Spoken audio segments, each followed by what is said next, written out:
দোস্ত কি খুব বিপদে পড়ছি দোস্ত, 200 টাকা দিলে খুব ভালো হইতো।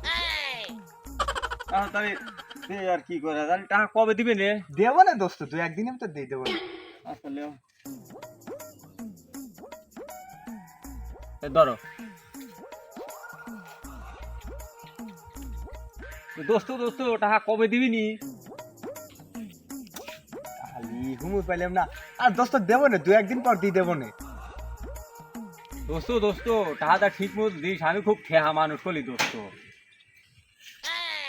মুখা বিপদে পড়ে গেলাম দেখতেছি 200 টাকা নিয়ে। দেবো না তো দোস্ত, এত পেশাল পারিস না। পাও এক কি জিনিস ছাড়ে না কি?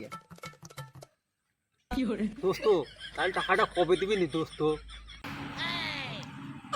টাহালিও মুখা বিপদে পড়ছি। এই ধর তো দোস্ত, তোর ঠা তুলি না তো। আচ্ছা থাক থাক, পরে দিস। 200 টাকার লেগে একবারে জীবন আচ্ছা খাওয়া দিবি। পরে দিস দোস্ত দোস্ত তাহলে কবে দিবি নি? না, টাকা মনে হয় দিয়েই দেওয়া লাগবি রে। আল্লাহ তো টাকা দিবি